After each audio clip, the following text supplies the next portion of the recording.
Hello everyone, आपका हमारे channel में बहुत बहुत स्वागत है। आज हम लोग पढ़ेंगे क्लास 6 का जेसीईआरटी का हिस्ट्री का चैप्टर 5, जिसमें हम लोग देखेंगे जीवन के विभिन्न शैलियाँ और ऋग्वैदिक कालीन जीवन।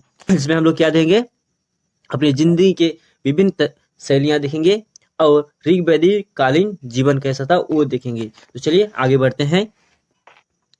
अंजित की उलझन से यह चैप्टर शुरू होता है। अंजित अपने विद्यालय की पुस्तकालय में प्राचीन भारत की पुस्तकें तलाश रहा था। अंजित नाम का एक लड़का है जो अपने पुस्तकालय में प्राचीन भारत की पुस्तकें को ढूंढ रहा था। तभी उनकी नजर ऋग्वेद पर पड़ी। उसने शिक्षक से इस बारे में पूछा। तभी अंजित ने शिक्षक से ऋग्वेद के बारे में पूछा। तब शिक्षक ने अंजित को वैदिक काल की विशेषताओं के बारे में विस्तार से समझाया। तब शिक्षक ने अंजित को वैदिक काल के बारे में धीरे धीरे एकदम पूर्ण रूप से समझाया। चलिए क्या समझाया शिक्षक ने, आगे देखते हैं। समकालीन कांस्य युगीन व्यवस्था। अपने पिछले अध्याय में हड़प्पा सभ्यता के बारे में पढ़ा। हमने पिछले अध्याय 4 में हड़प्पा सभ्यता के बारे में पढ़ा था। इसके पतन के बाद एक नई संस्कृति का पता चला।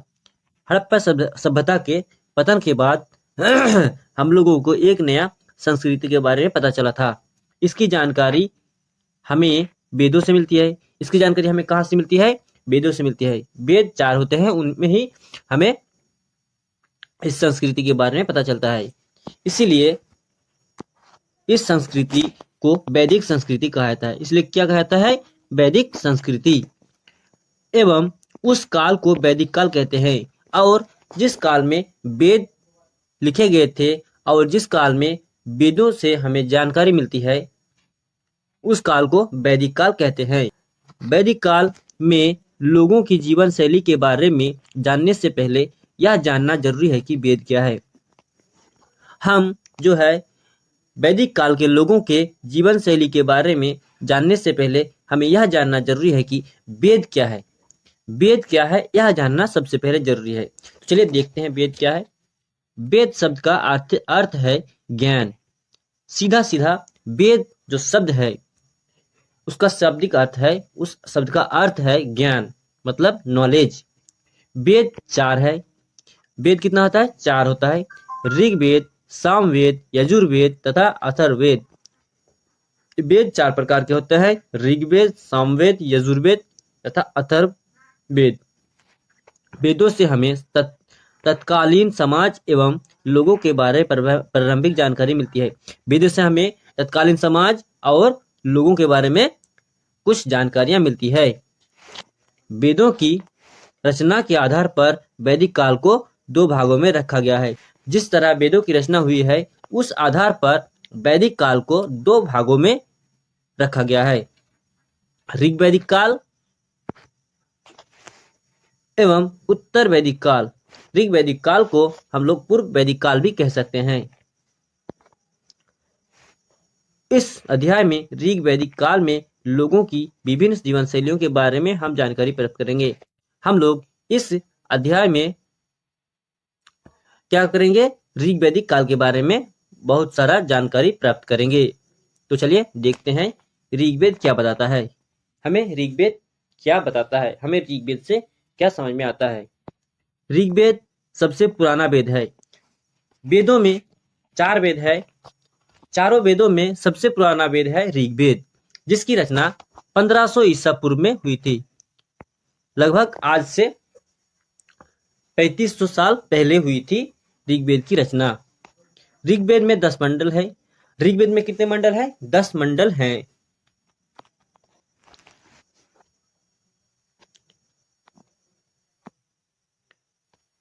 इसमें विभिन्न देवताओं से संबंधित 1028 प्रार्थनाएं हैं। ऋग्वेद में बहुत सारा देवताओं से संबंधित 1028 प्रार्थनाएं हैं, जिन्हें सूक्त कहा जाता है। जिन्हें सूक्त कहते हैं, उन प्रार्थनाओं को सूक्त कहते हैं। सूक्त का अर्थ अच्छी तरह से बोला गया है। सूक्त का अर्थ है अच्छी तरह से बोला गया। एक सूक्त में कई ऋचाएं होती है। ऋचाएं का मतलब मंत्र। एक सूक्त में बहुत सारे मंत्र होते हैं। ऋग्वेद की रचना ऋषियों द्वारा की गई थी। ऋग्वेद की जो रचना की गई थी वह ऋषियों द्वारा की गई थी। आचार्यों के द्वारा ऋग्वेद की ऋचाओं को कंठस्थ करवाया जाता है। अधिकांश सूक्तों के रचयिता सीखने एवं सिखाने वाले पुरुष थे। जो अधिकांश सूक्तों के रचयिता थे, सूक्तों को लिखने वाले थे, वे सबसे ज्यादा कौन थे? पुरुष थे। कहीं कहीं महिलाओं के द्वारा भी सूक्तों की रचना करने का प्रमाण मिलता है और कहीं कहीं ऐसा हुआ है कि सूक्त की रचना की गई है जिनसे द्वारा सूक्त का लेखन हुआ है, वो महिलाएं भी थी। ऋग्वेद की भाषा प्राचीन संस्कृत है। ऋग्वेद की भाषा क्या है? प्राचीन संस्कृत है। आप कक्षा में जो संस्कृत पढ़ते हैं वह प्राचीन संस्कृत से भिन्न है और हम लोग जो अभी क्लास में संस्कृत पढ़ते हैं वह संस्कृत प्राचीन संस्कृत से बहुत ही अलग है। चलिए सोचिए, झारखंड में बोली जाने वाली विभिन्न भाषाओं के बारे में पता कीजिए। हमारे झारखंड राज्य में बोले जाने वाले विभिन्न कई तरह के भाषाओं के बारे में पता लगाइए। उन भाषा परिवारों को पहचानने की कोशिश कीजिए और उन भाषा परिवारों को पहचानने की कोशिश कीजिए कि वह भाषा किस परिवार से आते हैं, कहाँ से उन भाषा का आगमन हुआ है, कैसे वह भाषा अस्तित्व में आया है। चलिए आगे देखते हैं। ऋग्वेद में कई नदियों के नाम का जिक्र है। ऋग्वेद में कई नदियों के नाम का उल्लेख है, जिसमें ऋग्वैदिक काल में मानव के बसने के क्षेत्रों का पता चलता है। इसमें क्या पता चलता है ऋग्वेद से? कि मानव किस जगह पर बसे थे, किस नदी के किनारे बसे थे और कौन सा नदी के किनारे क्या मिलता है, ये सब जानकारी ऋग्वेद में मिलता है। इसमें सिंधु सर्वाधिक महत्वपूर्ण नदी है और ऋग्वेद में सिंधु नदी जो है सबसे महत्वपूर्ण नदी बताया गया है। सरस्वती, सतुद्री को सतलज, अभी जो सतलज नदी है उसको सतुद्री कहते हैं। विपाशा यानी कि व्यास, विपाशा व्यास नदी को कहते हैं। परुष्णी रावी नदी को कहते हैं। वितस्ता झेलम नदी, अभी जो झेलम नदी है उसको वितस्ता कहते हैं। अस्किनी चिनाव नदी जो है उनको चिनाव नदी को अस्किनी कहा गया है। ऋग्वेद में प्रमुख है। ऋग्वेद में गंगा और यमुना का उल्लेख क्रमशः 1 एवं 3 बार हुआ। ऋग्वेद में गंगा का उल्लेख 1 बार और यमुना नदी का उल्लेख 3 बार हुआ है। यह याद रखिए कि गंगा नदी का उल्लेख ऋग्वेद में सिर्फ 1 बार हुआ है और यमुना नदी का उल्लेख 3 बार हुआ है। ऋग्वेद में उस काल के लोगों की विभिन्न जीवन शैलियों के बारे में पता चलता है। ऋग्वेद में क्या पता चलता है? जिस समय वैदिक काल था, वैदिक काल में जो हुआ था उस समय के बारे में ऋग्वेद में सबसे ज्यादा उन लोगों के बारे में, उन लोगों के जीवन शैलियों के बारे में पता चलता है। सामाजिक जीवन। अब वैदिक काल में, ऋग्वैदिक काल में सामाजिक जीवन कैसा था यह हम लोग इस चैप्टर में भी पढ़ेंगे। तो चलिए, ऋग्वैदिक काल में सामाजिक जीवन बहुत ही सरल था। ऋग्वैदिक काल में सामाजिक व्यवस्था जो था वह बहुत ही सरल था। लोग गांव में रहते थे, सब लोग गांव में रहते थे। गांव परिवारों से बना था। गांव जो बना था वह परिवारों से बना था। परिवार में कई पीढ़ियों के लोग साथ साथ रहते थे और परिवार में कई पीढ़ियों के लोग साथ साथ रहते थे। चाहे दादा बेटा, पोता का बेटा, ये सब एक साथ रहते थे। परिवार पितृ सत्तात्मक था।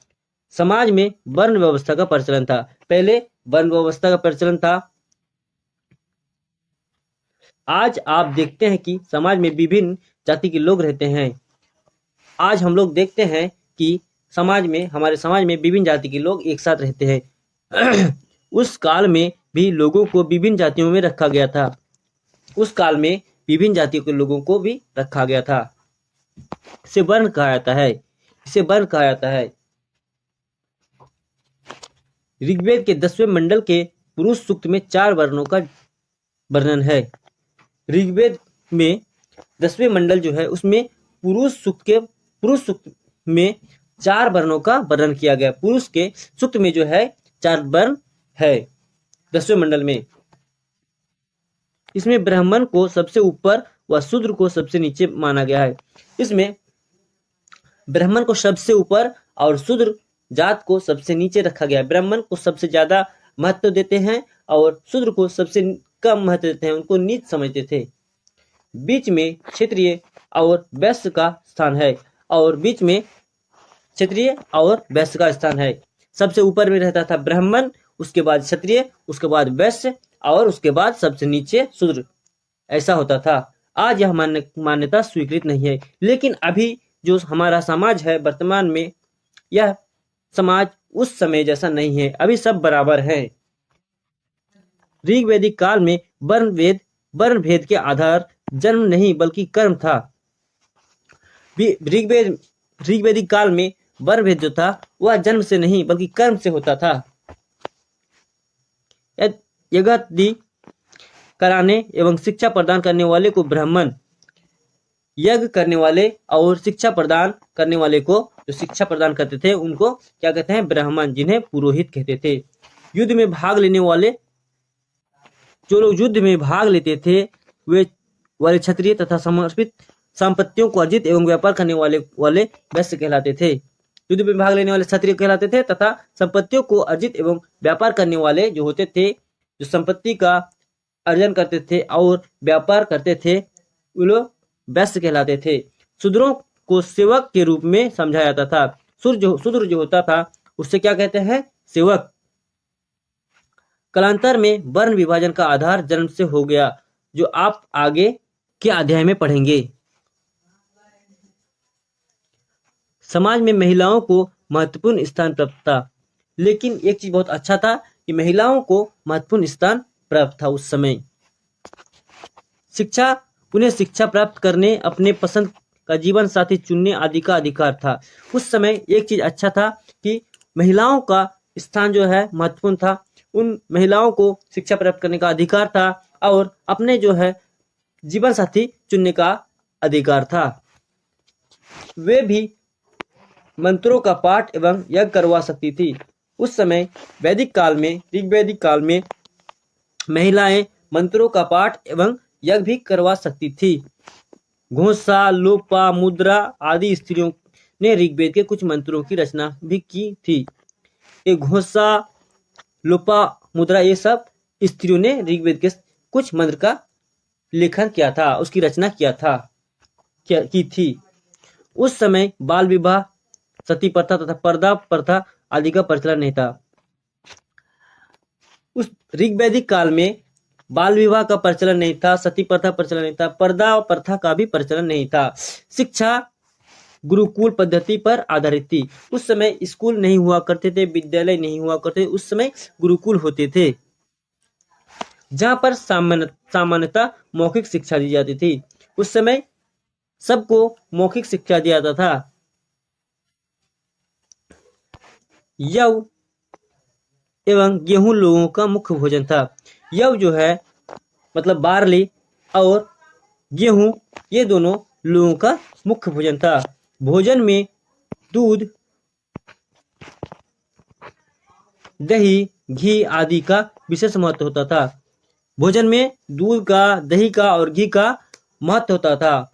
बहुत ही ये उस टाइम अवेलेबल होता था, वे लोग खाते थे। मिठास के लिए मधु का प्रयोग होता था और स्वाद के लिए, मिठास के लिए मधु का उपयोग होता था। कुछ लोग मांसाहारी भोजन का भी प्रयोग करते थे। वैदिक समय में कुछ लोग ऐसे भी मिले हैं जो मांसाहारी भोजन का भी प्रयोग करते थे। आजीविका। ऋग्वैदिक काल में लोगों की मुख्य आजीविका पशुपालन थी। ऋग्वैदिक काल में सबसे बड़ा चीज है कि मुख्य आजीविका पशुपालन थी। वे लोग पशुपालन करके ही अपनी आजीविका चलाते थे, अपने पेट पालते थे या सब कुछ करते थे उसी से ही। पशुओं में गाय का महत्व अधिक था। पशुओं में सबसे ज्यादा महत्व गाय को दिया जाता था। गाय को संपत्ति का हिस्सा एवं विनिमय का साधन समझा जाता था। गाय को भी संपत्ति का हिस्सा माना जाता था। गाय को अघन्य नहीं मारने योग्य कहा जाता था।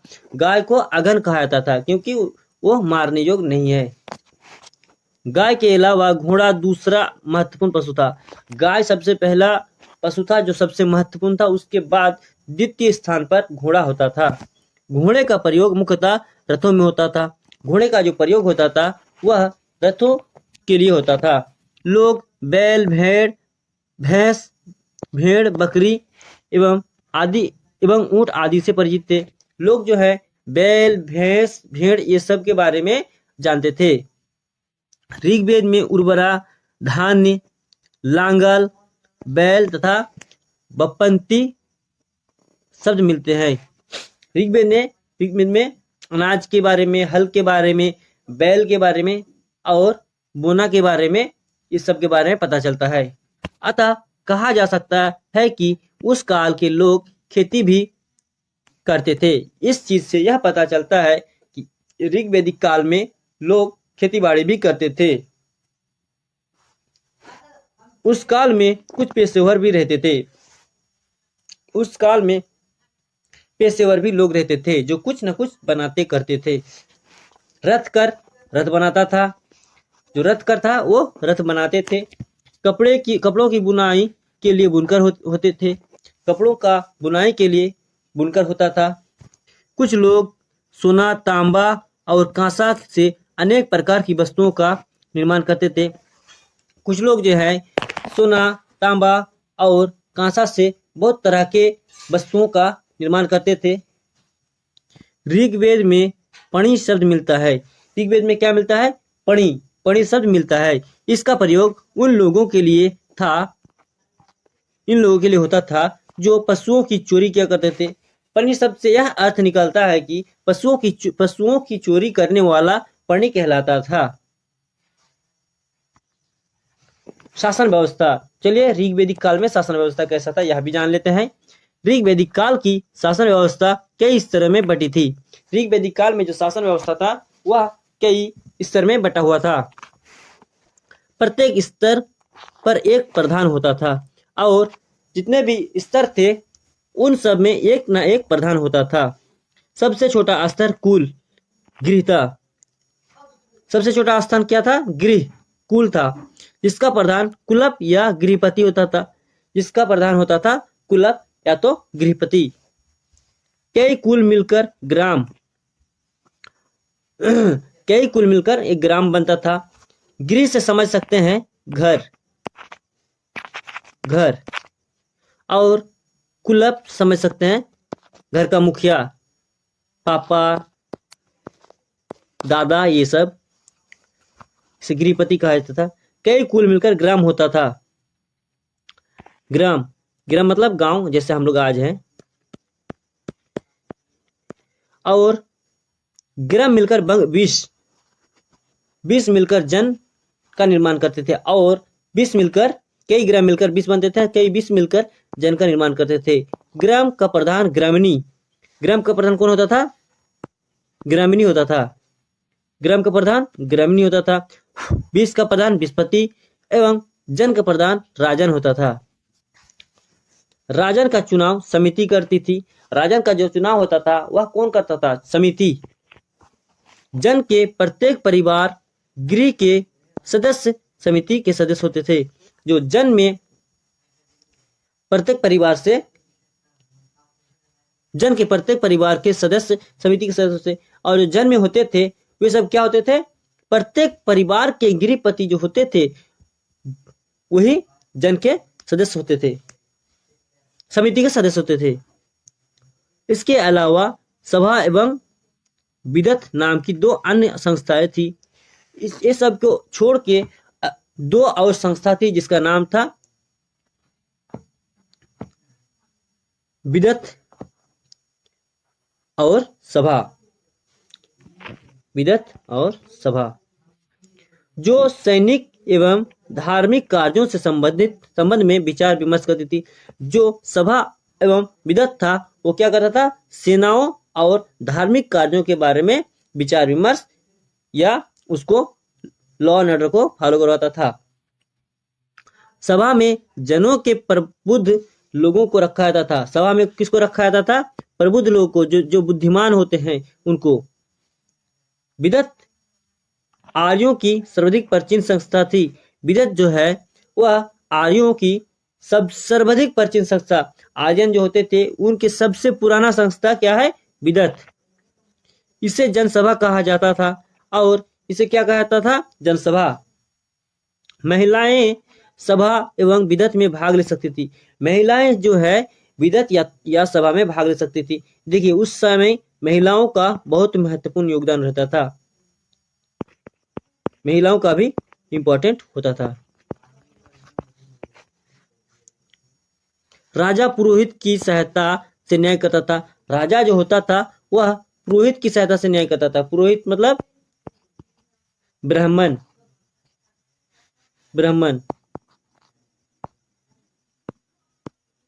राजा ब्राह्मण की सहायता से न्याय करता था। राजा का प्रमुख काम जन को सुरक्षा प्रदान करना तथा जन की संपत्तियों में वृद्धि करने के लिए यज्ञ का आयोजन करना था। राजा का मेन काम यही था कि जन जो है, जो लोग हैं उनको सुरक्षा प्रदान करना, जनता को सुरक्षा देना और जन का जो संपत्ति है, जनता का जो संपत्ति है उसको बढ़ाने का काम करना। और उसके लिए क्या करते थे, यज्ञ का आयोजन करते थे। आज की तरह उसके पास स्थायी सेना नहीं होती थी।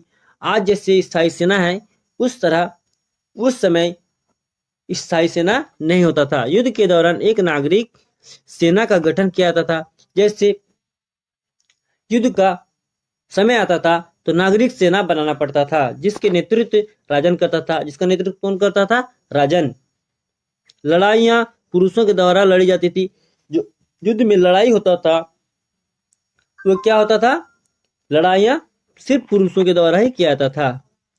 ऋग्वेद में बलि शब्द का प्रयोग हुआ है। ऋग्वेद में किस शब्द का प्रयोग हुआ है, बलि शब्द का। बलि शब्द का प्रयोग दो अर्थों में होता है। बलि शब्द का प्रयोग दो अर्थ में होता है। प्रथम कब होता है, यज्ञ में आहुति के लिए, तथा दूसरा लोगों के द्वारा अपने राजा को उपहार में दिए गए धन के रूप में। पहला है आहुति के लिए होता था और दूसरा राजा को उपहार में दिए गए धन के रूप में। इसके लिए क्या होता था, बलि।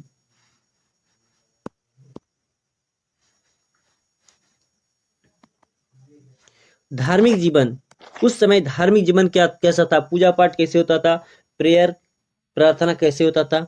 ऋग्वेद में अनेक देवताओं के नाम मिलते हैं। ऋग्वेद जो है सबसे पुराना वेद है। इसमें बहुत सारे देवताओं के नाम मिले हैं जो प्राकृतिक शक्तियों के प्रतीक होते हैं, जो नेचुरल पावर वाले होते थे, जो नेचुरल पावर वाले सिंबल होते थे, जिनमें वरुण, इंद्र, अग्नि, यम तथा सोम प्रमुख थे। इनमें कौन कौन देवता थे, इंद्र देवता, अग्नि देवता, यम देवता तथा सोम देवता। इनमें इंद्र को सबसे प्रतापी देवता समझा जाता है। इसमें किसको, इंद्र देवता को सबसे प्रतापी देवता समझा जाता है। ऋग्वैदिक काल में लोग युद्धों में विजयी पशुओं एवं पुत्रों की प्राप्ति के लिए यज्ञ एवं ईश्वर की उपासना करते थे। ऋग्वैदिक काल में लोग जो है युद्ध में विजय पाने के लिए पशुओं एवं पुत्रों की प्राप्ति के लिए यज्ञ करते थे और ईश्वर की उपासना करते थे, ईश्वर को मानते थे, ईश्वर की पूजा करते थे। जिस समय वेदों की रचना हो रही थी उसी समय देश के दूसरे भागों में क्या हो रहा था, आइए इसके बारे में संक्षिप्त में चर्चा करें। जिस समय आज से लगभग 3500 साल पहले जब वेदों की रचना हो रही थी तब देश के दूसरे भाग में क्या हो रहा था, इनाम गांव समकालीन कांस्युगीन व्यवस्था। इनाम गांव क्या है, अभी महाराष्ट्र में है, वहां पर समकालीन कांस्युगीन व्यवस्था था। इनाम गांव वर्तमान महाराष्ट्र में है। यह भीमा का सहायक नदी घोड़ नदी के किनारे है। जो भीमा नदी है उसका सहायक नदी घोड़ नदी है, उसके किनारे इनाम गांव है। इस जगह पर 3600 से 2700 साल पहले लोग रहा करते थे। इनाम गांव में 3600 से लेकर 2700 साल पहले लोग रहते थे। उत्खनन के पश्चात कई ऐसी चीजें मिली है जिससे वहां के लोगों के बारे में जानकारी प्राप्त की जा सकती है। जब इनाम गांव में उत्खनन किया गया है तो ऐसी ऐसी चीजें मिली हैं जिससे वहां के लोगों के बारे में पता चला है। इनाम गांव में खुदाई के क्रम में मिट्टी के कई घर मिले हैं। इनाम गांव में जब खुदाई हो रही थी तब वहां पर मिट्टी के कई घर मिले हैं, जिनमें से अधिकांश आयताकार एवं 1 या 2 कमरे हैं। इसमें सबसे ज्यादा क्या मिला है? घर, आयताकार घर मिला है और उसमें क्या मिला है? 1 या 2 उनमें कमरे थे, उनमें 1 या 2 रूम थे। 5 कमरों वाला घर भी मिला है। इनाम गांव में एक जो घर मिला है जिसमें 5 कमरे हैं, जिसके इर्द गिर्द अनाज का गोदाम है और उस घर के आसपास क्या है? अनाज का गोदाम भी मिला है। यह घर संभवतः किसी कबीले के सरदार का रहा होगा, या जो घर होगा किसी कबीले का रहा होगा, जो किसानों से अनाज को एकत्र कर उस गोदाम में रखता होगा। जो उस समय कबीले का सरदार जो था, किसानों से अनाज को एकत्र करके एक जगह इकट्ठा करके उस गोदाम में रखते थे शायद। अधिकांश घरों में अंडाकार गड्ढे मिले हैं। वहां पर जितने भी घर मिले हैं सब किससे घर थे? अंडाकार आकार के थे, अंडाकार आकार के गड्ढे थे उन घरों में, जिसका उपयोग संभवतः खाना बनाने के लिए होता होगा। जो शायद ऐसा लगता है कि वे लोग इससे खाना बनाते होंगे। पुरातत्वविदों को लाल रंग की कई ऐसे बर्तन मिले हैं जिस पर काले रंग का डिजाइन होता था। पुरातत्वविदों को लाल लाल रंग के ऐसे बहुत सारे बर्तन मिले हैं, कुछ बर्तन मिले हैं जिनमें काले रंग का डिजाइन किया हुआ था। इसके अलावा पत्थर एवं तांबे से बने औजार तथा तांबे, हाथी के दांत एवं सीप के बने गहने प्रयोग थे। इन सब के अलावा पत्थर और तांबा से बना हुआ औजार भी मिला है, हथियार भी मिला है, और तांबा और हाथी के दांत और सीप से बना हुआ गहना भी मिला है। तांबा का, हाथी के दांत का और सीप का, इन सब का गहना मिला है, आभूषण जिसको कहते हैं। इनाम गांव में कई मृण मूर्तियां, मिट्टी की मूर्ति मिली है। इनाम गांव में कई मिट्टी की मूर्ति भी मिली है, जिनमें से कुछ मूर्तियां धार्मिक महत्व की है। ऐसा लगता है उन मूर्तियों को देखकर जो कई धार्मिक महत्व रखता है। वहां पुरातत्वविदों को गेहूं, चावल, जौ, दाल, बजरा, मटर और तिल के बीज मिले। इनाम गांव में जब उत्खनन हुआ था तब उस उत्खनन में कुछ अनाज भी मिला है। उन अनाजों में चावल भी मिला है, जौ, दाल, बजरा, मटर और तिल के बीज मिले हैं। कई जानवरों और चिड़ियों की हड्डियां भी पाई गई है। जहां उत्खनन हुआ था वहां पर जानवरों का हड्डी भी पाया गया है। इनाम गांव में कई कब्रों से कंकाल तथा साथ साथ बर्तन भी मिले हैं। इनाम गांव में जहां उत्खनन हुआ था, जहां खुदाई कर मिट्टी को निकाला गया था, वहां पर ऐसा चीज मिला है कि ऐसा लगता है वह बहुत पुराना कोई सभ्यता था। इनाम गांव में कब्रों के कंकाल भी मिले हैं, कब्रों से कंकाल भी मिला है, और उस कब्र से क्या मिला है? बर्तन भी मिला है। इनाम गांव के लोग संभवतः खाने पीने की चीजों के साथ मृतक को दफनाते होंगे। इनाम गांव में भी शायद ऐसा था कि लोग क्या करते थे? खाने पीने की चीज को, जो मर गए थे, जो इंसान मर गए थे, मृतक थे, उनके साथ उन खाना पीना को दफनाते थे, ताकि ऐसा वो लोग सोचते थे कि मरने के बाद भी जिंदगी होता है, इसीलिए शायद इसलिए दे दिए होंगे।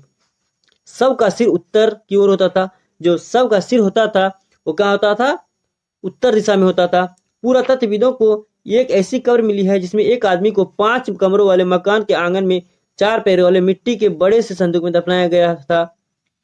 एक ऐसा भी कब्र मिला है जिसमें एक आदमी को 5 कमरे वाला घर के आंगन में, मतलब ये घर है, ये 5 कमरा है मान लीजिए, और बीचों बीच में इसको बॉक्स के अंदर रख के उसको दफना दिया गया है। सब के पैर मुड़े थे, सबका जो पैर था वो पैर मुड़ा हुआ था। घर में एक अनाज का गोदाम भी था, जहाँ जहाँ मिला था वहां पर एक गोदाम भी था। महापाषाण, महापाषाण का अर्थ है बड़ा पत्थर, पाषाण का अर्थ है पत्थर, और महा का अर्थ है बड़ा। महापाषाण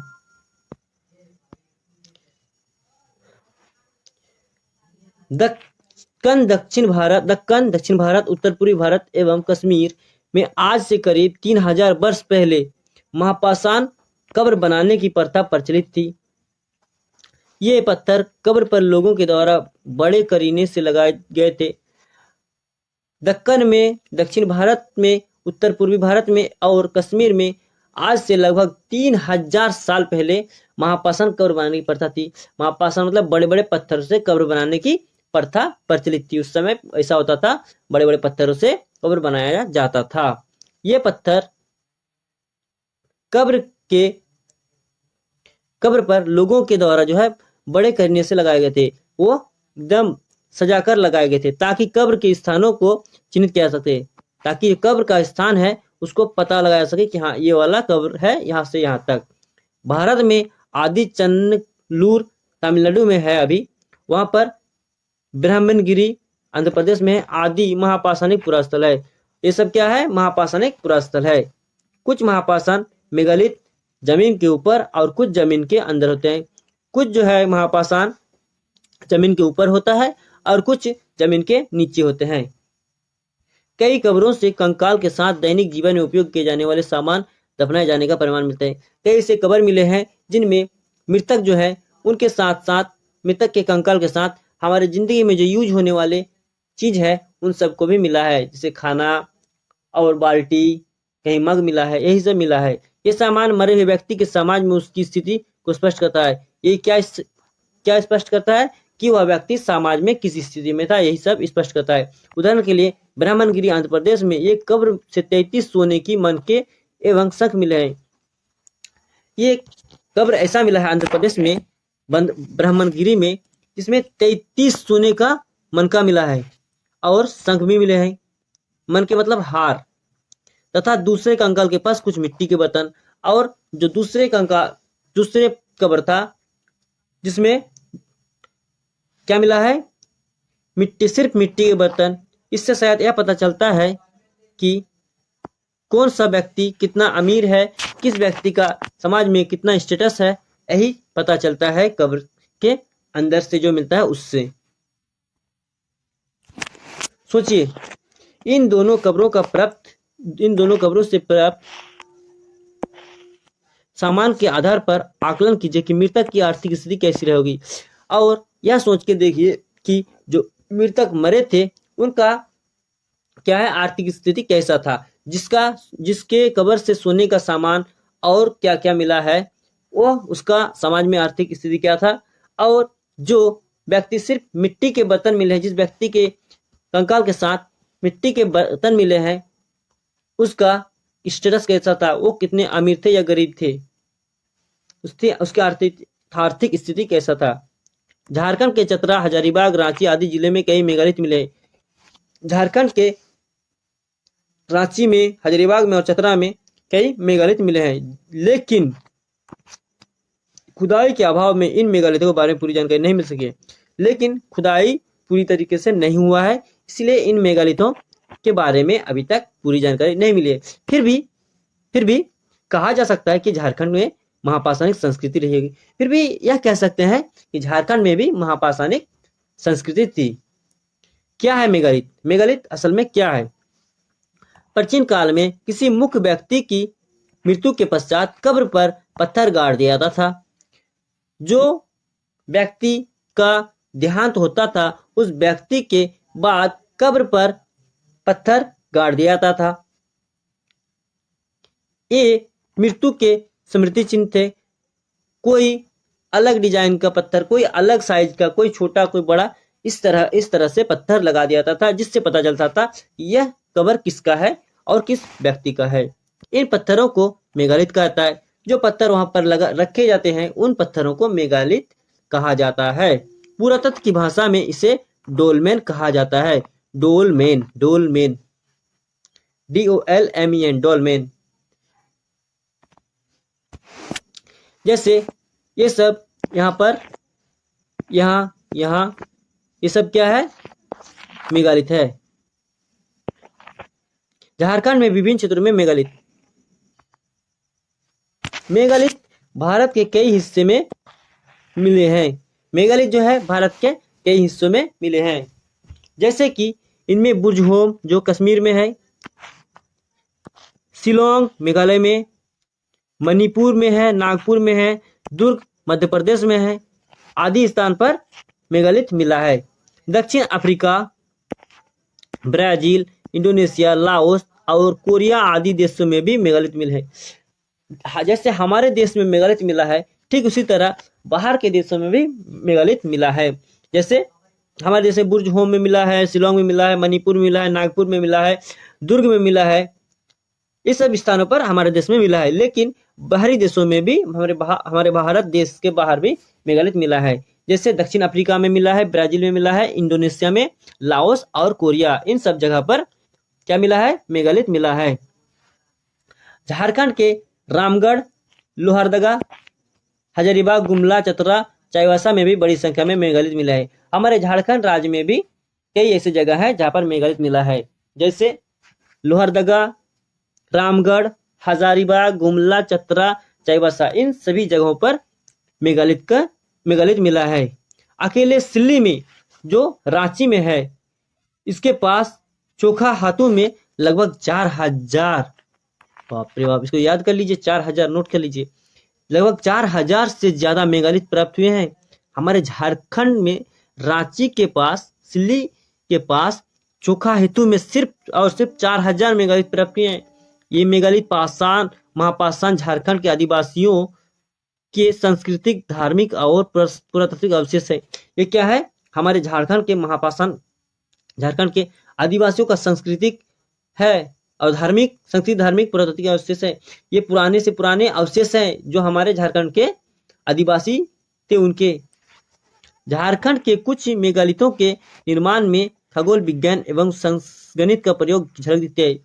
झारखंड में जो मेगालिथ का निर्माण हुआ था उसमें कुछ खगोल विज्ञान, जो एस्ट्रोलॉजी विज्ञान और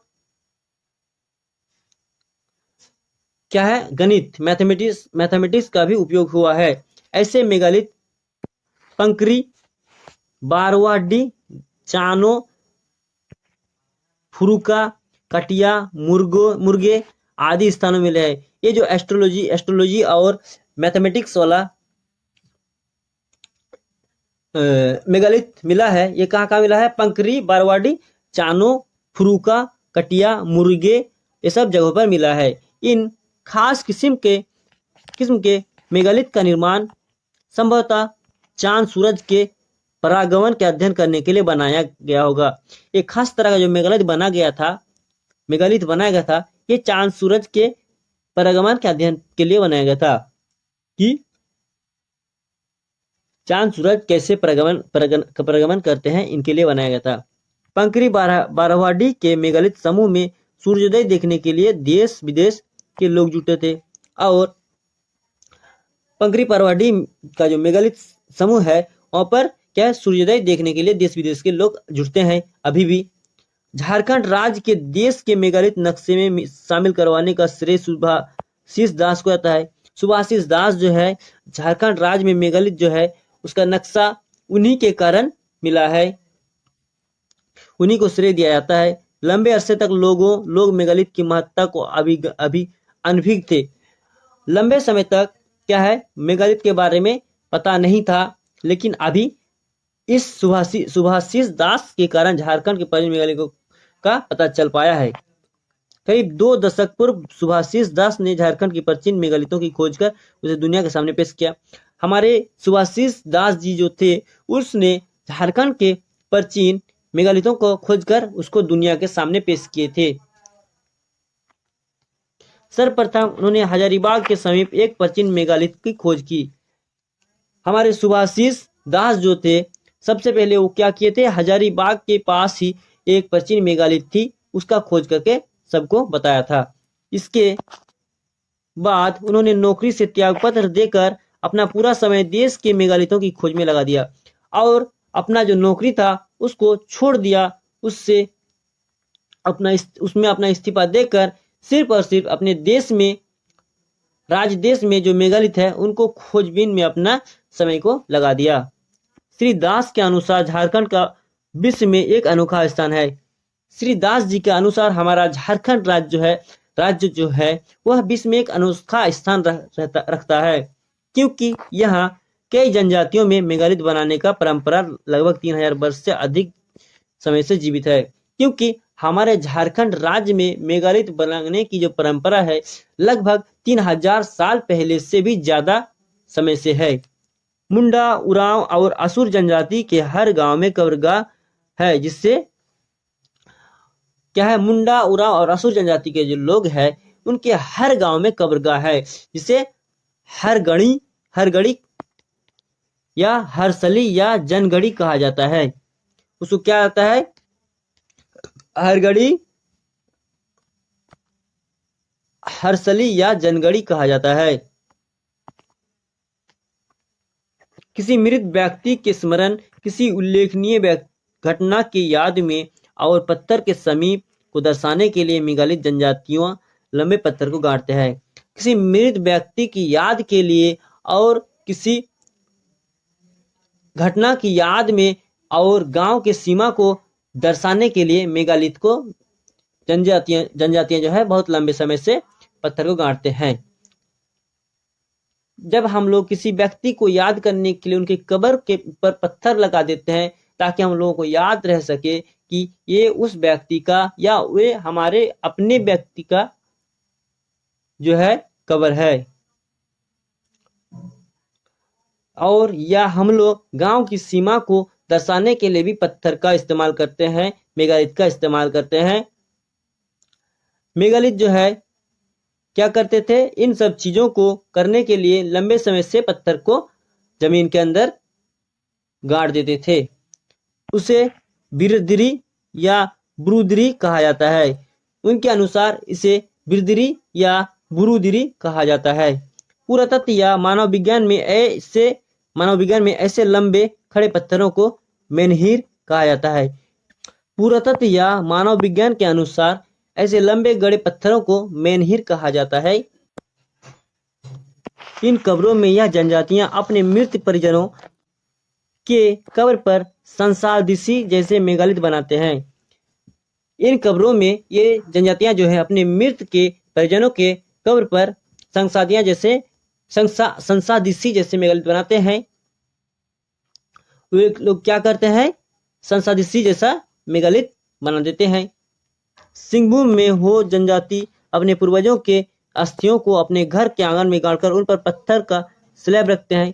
और सिंहभूम में जनजाति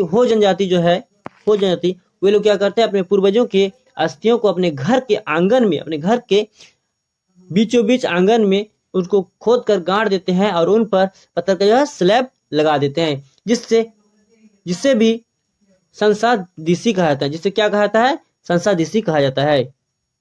मृत परिजनों की याद में भी खड़े पत्थर गाड़ते हैं। किसी मृत परिजन की याद रखने के लिए एक खड़े पत्थर को गाड़ देते हैं, जिसे अंग्रेजी में मेनहीर कहा जाता है। जिससे क्या कहा जाता है, मेनहीर कहा जाता है।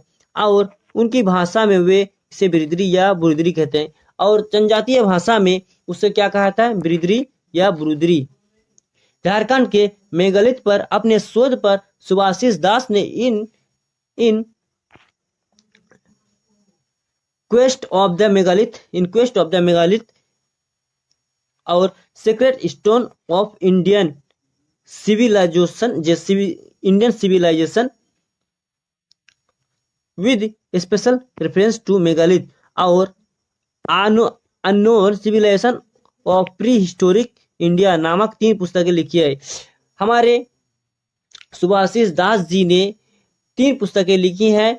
उनमें से 3 पुस्तकें नाम है in quest of the megalith एक है, और दूसरा पुस्तक है secret stones in Indian civilisation और उसका दूसरा नाम है with special reference to megalith, और एक और है, तीसरा है unknown civilisation of prehistoric India. ये 3 पुस्तकें हैं जो हमारे सुभाषिस दास जी ने लिखे थे मेगालिथ के बारे में। यह भी जाने, मेगालिथ पर बनी भारत की एकमात्र वेबसाइट है मेगालिथ इंडिया, megalithindia.in, सुभाषिस द्वारा ही बनाई गई है। यह जो वेबसाइट है ये सुभाषिस दास जी के द्वारा ही बनाई गई है। ये है रांची के सिल्ली स्थित चोखाहेतु मेगालिथ, और ये रांची में चोखाहेतु में ये सब क्या है, मेगालिथ है।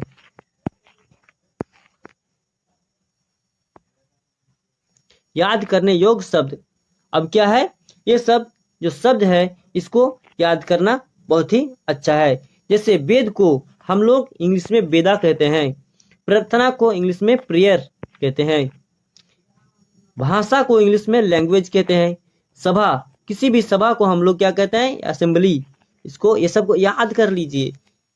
समिति, समिति को एसोसिएशन, एसोसिएशन कहते हैं। यज्ञ को क्या कहते हैं, ओबलेशन, ओबलेशन कहते हैं। यज्ञ को ओबलेशन कहते हैं। कब्र को ग्रेव कहते हैं। कब्रिस्तान को ग्रेवयार्ड कहते हैं। महापाषाण को मेगालिथ, महापाषाण को क्या कहा जाता है, मेगालिथ कहा जाता है। बड़े बड़े जो पत्थर है उनको क्या कहा जाता है, मेगालिथ कहा जाता है। तो इसको याद कर लीजिए। और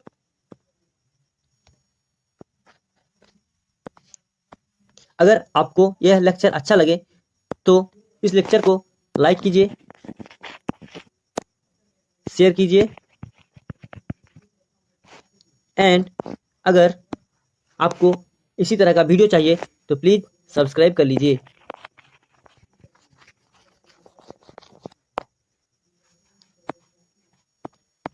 आपका वीडियो देखने के लिए धन्यवाद।